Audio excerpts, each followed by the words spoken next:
What's up, everyone? Welcome to week 10. Wow, week 10. The 12 must know fantasy football stats you need to know. I'm your host, Keith Flemming, joined by my favorite local menace, the great Kacey Kasem. What's going Hey, on, hey. Kacey? I am just so thrilled to be here on a Tuesday night with Keith. It's the highlight of my week, guys. Oh, come on now. That gets me right there. The feeling's mutual. Me and Casey are going to dive into some stats this week. We only have, I think, one person that was traded today, but there was quite a few trades. What do you think about the Colts getting Sauce Gardner? That is like, okay, man, that's like a game Let's go. changing. Whoa, they're like, let's put all of our chips in. Let's go. So, all I right, love I it. like it. I like to be bold. So, totally about that life. Let's just hope Daniel Jones, like I said earlier, Keeps it does up. not turn back into a pumpkin. I mean, But yeah. I do. I respect it. I Fingers. hope that it works out. Sauce is a beast, and that was definitely their weakness. So, Right. but I want to start with something that is near and dear to my heart. My favorite guy in the league, Brock Bowers, the man, the legend, fantasy football Jesus. He was back, healthy, and reminding everyone, good luck covering me, folks. Bowers, remember, had obviously that unbelievable rookie season last year, despite Aiden O'Connell and Desmond Ritter being his QBs. Started the season with a heater, got injured in the third quarter, so really only played 3 healthy quarters. He was feasting in that game, and then he tried to play through it. There was basically 3 games where if you watched him, not the same guy. Finally, the Raiders were like, "Look, we appreciate your guts and you know can-do attitude, but we're gonna sit you." So after a month's rest, he came back, and I can say he's fully healthy because he came the first tight end since our boy Gronk to have 125 receiving yards and 3 touchdowns at the tight end position. I think that's even more impressive when you think how much tight ends now are used in the passing game compared to a decade ago. He also became the first or fastest tight end ever to reach 1,500 yards in just 22 games. That's the fewest. And then he's again just back to being that guy. Because if you take, I'm going to say his 8 healthy quarters this season. So the first 3 quarters in the opener, and then the 4 on Sunday, plus the bonus overtime, even though it's only 10 minutes. His per 4 quarter average, so basically his game averages at this point, 10 and a half targets per, that would be wide receiver 3, 115 receiving yards, that would be wide receiver 2, 29.3 fantasy points per game, that would be wide receiver 1. And oh, by the way, in his first full game, and yes, the caveat, he did have overtime, Bowers' highest PPR total on the season. Welcome back, Brock. My teams needed you, and now let's go. Let's go indeed. We were talking about him last week and we were so excited about what it could do for the offense and Brock Bowers is that offense. So it's good to another guy who is a big part of their offense. That's CMC. So you guys know Christian McCaffrey obviously. Last year we drafted him so early and then he got injured and we were like, what is going on with our lives? Well, we're very happy if we took a shot on him this year. So he continues to do most of the heavy lifting, and he's going to etch his name. He's continuously etching his name in those record books. So with 164 scrimmage yards, McCaffrey surpassed 500 rushing and 500 receiving yards through 9 games. He's the second player in a decade to do that. So we remember Saquon did that. Saquon Barkley did it back in 2018. And he's also the second Niner to do it. Roger Craig did it a Hello. year after I was born back in 1985. McCaffrey also, he's up to 16 career games with at least 1 rushing and 1 receiving touchdown. Passing, a guy we talked about last week. We were talking about Marshall Faulk and this whole record thing. He's passing him for the most of all time. So let me ask you this. I saw this on Twitter/X. Yeah.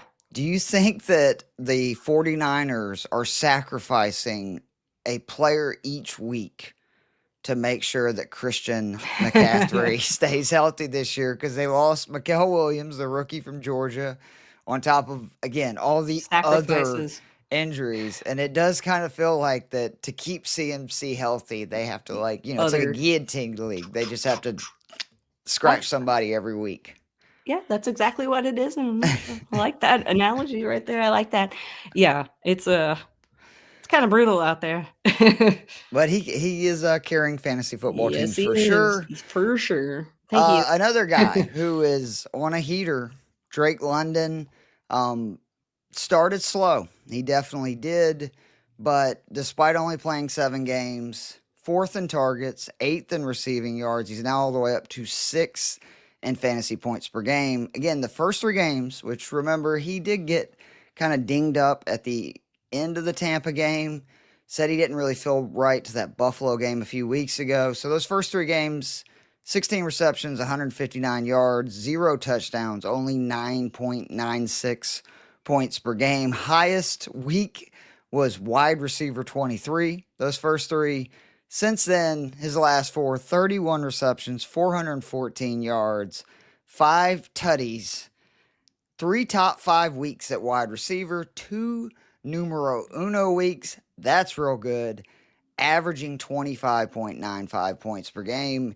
And then, most importantly, for somebody like me who is a Falcons fan, I did not understand the difference in his target shares when Darnell Mooney played and when he didn't with Michael Penix. The first 3 games this season they played together, never had higher than a 19% target share.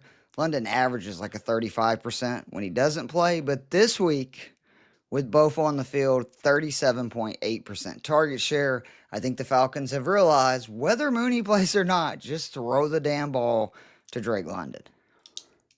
Yeah, that sounds about right. I mean, it's not that difficult. Doesn't sound that difficult. It's funny how we think, this game's so difficult, and then that seems so obvious. No, I'm just kidding.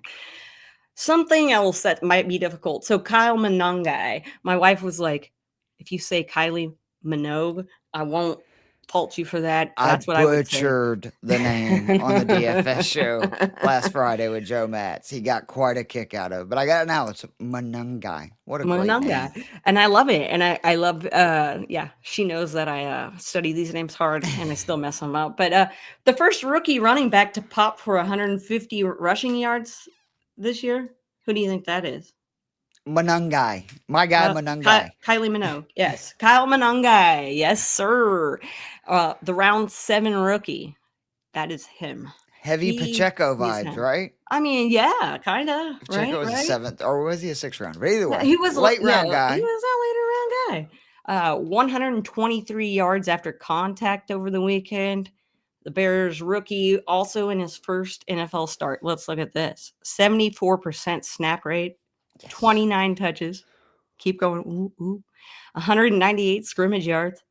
His 2.47 rushing yards over expectation led all running backs for week 9. Hello. Okay, so let's say it does need to be said, okay, that they were playing against the Cincinnati Bengals. I'm not going to say what Keith put in the notes, but the Bengals. He said it, not me. Cincinnati has allowed the most fantasy points and broken tackles to opposing running backs this season. Kind of keep that in mind. And they're allowing 166 yards per game to running backs at 5.4 yards per carry. 12 rushing touchdowns allowed. So just take that for what it's worth. We're going to talk a little bit about how bad the Bengals have been the last few weeks here in a few more minutes. But it is funny that we were pointing out the defense that Monangai went bananas on, because this next guy, a lot of people question whether or not you could believe in Rico Dowdle, because his first 2 games, his breakout games, no Chuba Hubbard, and they were against the Dolphins and earmuffs, Casey, your Dallas Cowboys. Not great run defenses. Not at all. I don't need the earmuffs. I already know. This week, we finally got what the Panthers had been teasing at and what was befuddling us fantasy football people, because Dowdle had been real good when given opportunities. Hubbard, not so good. And so he topped 100 rushing yards for the 3rd time in 5 games, had 2 rushing touchdowns for the first time in his career. This is nuts The 4 rushing touchdowns he has this season matches his total 4 years in Dallas. How is that possible? I don't know. I always Uh, said, man, come on, y'all. Y'all he was should really win. good down the stretch too last year. I actually kind of forgot about that. Mm-hmm. But again, what was most important and what we should look going forward is despite them both playing, they finally said, all right, Dowdle, this is your backfield. 83% of the carries, got 15% of the targets in the passing game. Most importantly for fantasy, both carries inside the 5.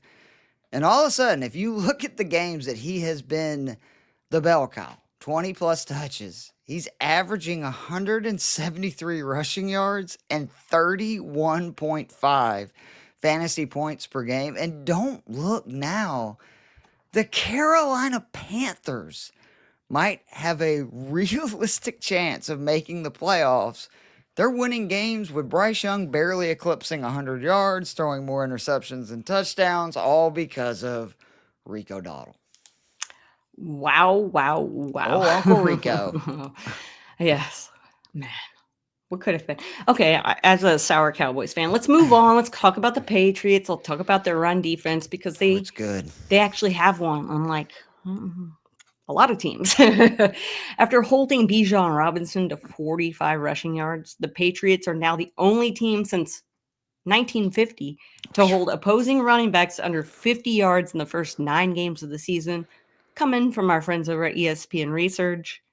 No other team had accomplished that feat in the first 8 games of the season. What is going on with this run defense? I hate them.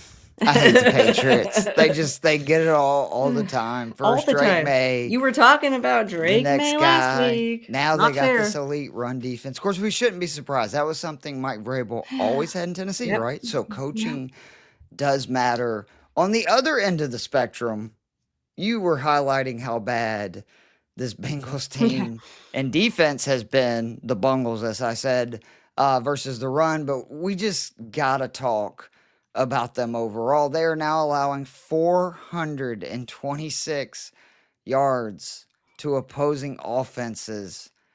It's unbelievable. They allowed the second most passing yards, the most rushing yards by 16 yards per game, and the most points per game, 33.3. And then just in their last 2, this is like impossible. 1,078 total yards allowed, 541 passing, 537 rushing. They're like, CMC, it took you 8 games to have 500 and 500. It took us 2. They've also allowed 86 points. Their offense became the first in NFL history to score 38 points in consecutive games, 38 plus, and lose them both. So Wow. Wow. poor Wow. Joe Wow. Flacco, man, his arm, they're going to make that poor guy's arm fall off. Joe Flacco, man. The Bengals, and it was so bad, Chase Brown basically cussed out his own offense post game. His coach, Zach That's how Taylor, you know said it was uncalled for. I think it was no. very called for, That's how if you I'm being know. honest. Let me tell you a story about how I cussed my coach out in high school when I ran track, and he Just told hear me that this. meant he said that meant that I had the passion. I I had love it. and then you know what? Yeah, I showed him. Anyway, we won't talk about that because who talks about high school? Let's talk about I don't what remember high school. yeah.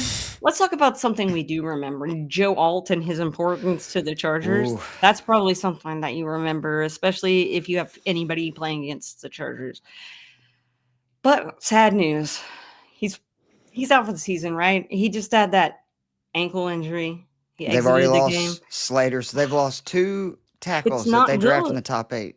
What a No. fun! I had high hopes for them too. And then what's going to happen with the expectations? So now we have to look at it, right? And when you look at it, the Chargers are 4-0 this season when Alt plays the entire game. They're 2-3 when he doesn't. Well, sounds like they're going to pick up a little bit of slack somewhere. Quarterback Justin Herbert has a QBR of 80 when Alt's actually on the field. When he's not, that's a 56. So it takes a little bit of a nosedive. The simple answer is it changes our expectations substantially. He's probably the most important player that's not Herbert. We know that on that roster. Yep. Yep. And if he does miss significant time, which we know he's going to, wah, wah, the ceiling of the team, it's going to go down. It lowers very, very, very soon. And it's It's bad not news great. for all their positional It's players. not great. It is silly, but if you're a fantasy football player like me who doesn't usually play with knowing these offensive tackles unless they play for your own team, it is kind of interesting how these O-line guys are very important to their quarterbacks. You got to keep that in mind, y'all. Games are still won in the trenches. It is something that my buddy Alan, who I used to do a gambling show, would let a nerd like me know because I don't really pay attention to that, right? I'm all about Right? stats. He's Yeah. like, yeah, those big Oh, guys you gotta look. on the front line, they're actually the one winning and losing games. Yep. Um, let's talk about the only player that we're going to discuss today that got traded. I am very excited about the Seattle Seahawks Okay. trading for Rasheed Shaheed. He was freed from QB purgatory Full in speed. Let's Seattle. go. I mean, Seattle's passing attack it's been real good, It has. despite really just having JSN. I mean, no disrespect to the rest of their pass catchers, but I JSN's the mean, man, dude. Yeah, yeah, JSN yeah. was, He's the dude. feeding families, as we say. And Sam Darnold has been just elite throwing the ball down the field. 81.5% of his deep passes have been deemed catchable. Um, like, you have never seen a QB since Fantasy Points data, and thank them for the stat, started keeping that stat clear 72%. So he's 9.5 percentage better than anybody. Darnold on passes that travel 20 plus air yards this year, first in passer rating, first in completion rate, second in EPA per dropback. Drake May is the only quarterback above him. And Darnold per PFF has a rating of 97.4 on pass attempts, 20 plus yards since 2024. And now you've given him an elite burner who excels making big plays down the field, and Rasheed Shaheed, who he has a PFF grade of 94.5 on targets traveling 20 plus air yards. I think we're seeing, a match made in heaven here. Sounds good. Shaheed is reunited with Clint Kubiak, who, don't forget, before Shaheed had that season ending injury last year, he was destroying defenses, averaging 17.4 yards per catch. His 17 game pace with Kubiak, and without as good of a quarterback, no offense to Carr, 116 targets, 57 receptions, just under 1,000 yards. Again, that's 17.5 yards per catch, 9 touchdowns. Sam Mhm. Darnold is going to be terrifying defenses. This is going to open up the run game. Like, I feel like Seattle's offense as a whole just got better. And JSN is not going to be getting doubled and triple covered, and he's already just smoking everybody. So, good news all Agreed. around for Seattle. I feel like them and the Colts both made moves that could potentially make them legit Super Bowl contenders today. I love to hear that because it's been a while since that's been talking points. So Yep. thanks for bringing that up. Here's a little fun one. Let's talk about a team that might be a little bit different than you thought. I hope Hmm. so, man. I'm The pulling for Bills? them. The Bills? Maybe the Bills? Maybe the Bills? Maybe the Bills? The Bills pressured Patrick Mahomes on 52.6% of his dropbacks. Okay. In week 9. 14.3% higher than their pressure rate in any of their 9 matchups against the Chiefs since 2020. Since 2020, guys. They've played 9 times. That's ridiculous. 9 times, baby. I know when I read that, I was like, What? excuse me? Playoffs. Mahomes completed Playoffs. let me tell you something about what Mahomes did. He completed just 3 of 16 passes for 61 yards and an interception when pressured. We talked about a couple weeks ago, too. The Chiefs had the best protection in the NFL. So it's even more impressive when they did that against the offensive line that's playing the best in the NFL. Exactly. Buffalo, though, I mean, they currently have 3 pass rushers in the top 20 in pressure rate. And let's talk about James Cook. Hello. He became the first running back to rush for over 100 yards against Kansas City in 24 regular season games. That is ridiculous. Ridiculous. What else? He rushed for 100 plus yards in 6 of 8 games this season. And Buffalo is 6-0 That's real when he good. rushes for 100 plus yards. 0-2 when he doesn't. He's second among running backs in rushing yards and yards per carry, and his rate of 45.8% of his rush attempts going for 5+ yards, leads the NFL. That's ridiculous. That's more than ridiculous. Yes. Talk some Buffalo's inability to run the ball and pressure the quarterback in the postseason is what's preventing them from making their first Super Bowl since the mid-90s. As a Cowboys fan, I apologize. We've been cursed since then. I don't think we're ever going to win another Super Bowl, so at least you have a chance. This season, the Bills lead the NFL in rushing offense and rank 8th in sacks. So, yes, this Bills team is feeling a lot different. In my We know how opinion, good their probably- offense has been, right, in the postseason. Yep. But the problem is they can't close out Always. games Right. because they can't pressure Patrick Mahomes Right. and they can't run the ball and run out the clock.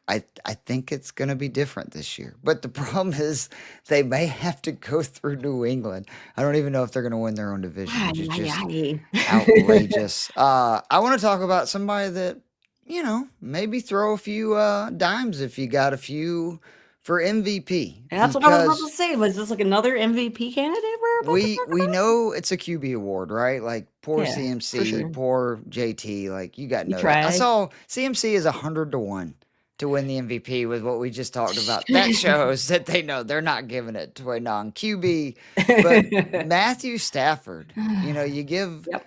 a guy another damn good dog. I love that we just went back to back UGA Georgia Bulldogs, but you give him elite receivers, which Puka was that. And when they traded for Devontae Adams, I was excited for him. Yeah. He threw 4 touchdowns again this week against the Blitz, which he has been unreal when facing pressure after throwing 5 in his last game. Yes, if you do not do well with math, that is 9 touchdowns when facing the Blitz. That's 3 more than any other player in a 2-game span all the way since 2016.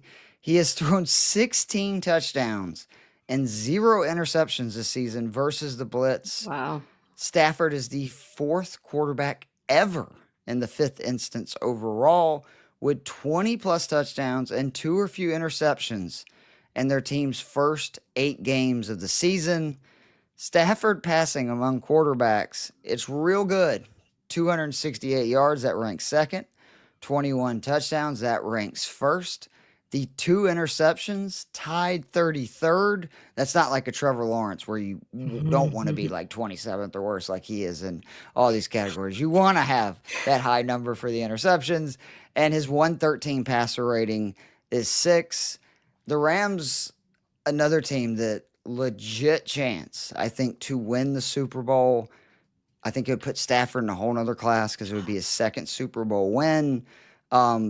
Their issue is they have a must-win game against the team that is, one of my favorite words, been their bugaboo for McVay. He beats everybody except for the San Francisco 49ers and Kyle Shanahan. Remember, they lost their earlier matchup. There's a big game coming, and the Rams need to win that to take back control of the division. Matthew Stafford, man, we're talking about all these guys that have been around forever. And he's so underrated too. Like, I don't think anybody in my circle talks about Matthew Stafford ever. So he did his penance in Detroit, too, so he's earned it. For sure, 100%.